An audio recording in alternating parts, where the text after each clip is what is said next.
Hello guys, ਮੈਂ ਹਾਂ ਤੁਹਾਡਾ ਹੋਸਟ ਤਾਇਬ ਹੁਸੈਨ ਸ਼ਾਹ। ਤੁਸੀਂ ਵੇਖ ਰਹੇ ਹੋ ਸਾਡਾ YouTube ਚੈਨਲ 1 ਮਿੰਟ।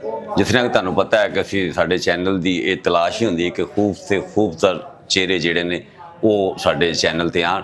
ਤੇ ਅੱਜ ਅਸੀਂ ਆਏ ਹਾਂ ਸ਼ਾਦੀਪੁਰੇ ਪੰਜਾਬੀ ਥੀਏਟਰ ਦੇ ਵਿੱਚ, ਤੇ ਇੱਥੋਂ ਦੀ ਖੂਬਸੂਰਤ ਔਰ ਹਸੀਨ ਤਰੀਨ ਆਰਟਿਸਟ ਨੇ ਸਟੇਜ ਦੀ ਜੀ ਹੀਰ ਚੌਧਰੀ ਸਾਹਿਬਾ ਜੀ। अस्सलाम वालेकुम। वालेकुम अस्सलाम।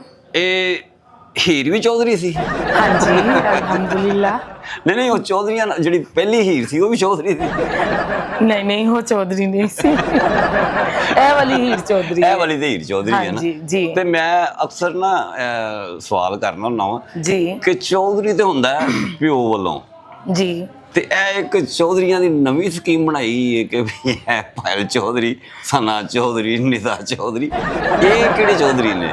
बस ऐसे समझ लो ये सारे चौधरियां चोइयां। ਅੱਛਾ, ਯਾਨੀ ਕਿ ਇਹ ਬੰਦਿਆਂ ਦੇ ਚੌਧਰੀ। हाँ जी ਕਿਉਂ ਤੁਹਾਨੂੰ ਹਜ਼ਾਰਾਂ ਲੋਕ ਵੇਖਦੇ ਨੇ। बिल्कुल ਔਰ बिल्कुल। ਹਰ ਇੱਕ ਜਿਹੜੇ 3,000 4,000 5,000 ਦੀ ਟਿਕਟ ਲੈ ਕੇ ਵੇਖਦੇ ਨੇ ਤੇ ਉਹ ਜੀ। ਪਰਸਨੈਲਿਟੀ ਨੂੰ ਵੇਖਣ ਆਉਂਦੇ ਨੇ। बिल्कुल। ਅੱਛਾ, ਤੇ ਕਿਹਦਾ ਲੱਗਿਆ ਅੱਜ ਕੱਲ ਡਰਾਮਾ ਜਿਹੜਾ ਉਹ? हमारा ड्रामा बहुत अच्छा जा रहा है, हमारी टीम वर्क बहुत अच्छी है, सब दिल लगा के मेहनत से काम कर रहे हैं और हमारे शो बहुत अच्छे जा रहे हैं।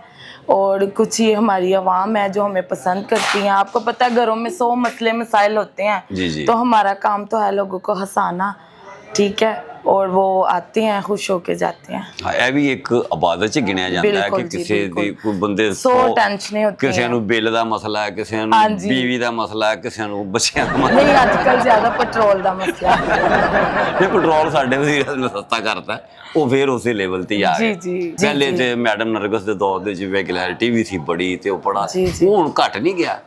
नहीं बहुत कम हो गया, कम हो अब फहैशी कोई नहीं, कोई काम नहीं ਹੁਣ ਤੇ ਜ਼ਰਾ ਕੋਈ ਬੰਦਾ ਕੋਈ ਐਸੀ ਗੱਲ ਵੀ ਕਰਦਾ ਤਾਂ ਸੈਂਸਰ अब ਵਾਲੇ साफ ਕਹਿੰਦੇ ਆਇਆ सुथरे ਥੱਲੇ। ड्रामे हैं, साफ सुथरे गाने हो रहे हैं, जी। ठीक है, और सब मिलजुल के काम कर रहे हैं, तो देखे वो भी हमारी बेहतरी के लिए ही है। ਹਾਂਜੀ, ਤੇ ਇਹ ਫੈਮਲੀਆਂ ਵੀ ਅੱਜ ਕੱਲ ਤੇ ਹੁਣ ਆਉਣ ਲੱਗ ਪਈਆਂ ਨੇ जी ਕਿਉਂਕਿ जी, ਉਹਨਾਂ ਨੇ फैमिली भी government आती हैं ड्रामा देख। ਬਹੁਤ ਅੱਛਾ ਇਨੀਸ਼ੀਏਟ ਲਿਆ ਹੈ ਕਿ ਵੀ ਹੁਣ ਕੋਈ ਪਹਿਲੇ ਤੇ ਉਹ ਜਦੋਂ ਦੌਰ ਸੀ ਅਸੀਂ ਵੀ ਵੇਖਿਆ ਕਿ ਵੀ ਆਪਣੇ ਘਰਦਿਆਂ ਨਾਲ ਨਹੀਂ ਬਹਿ ਕੇ ਕਰ ਸਕਦਾ ਨਾ। बिल्कुल ऐसे जी। नहीं नहीं, अब फैमिली भी आती हैं और हमारे ड्रामों को पसंद भी किया जाता है।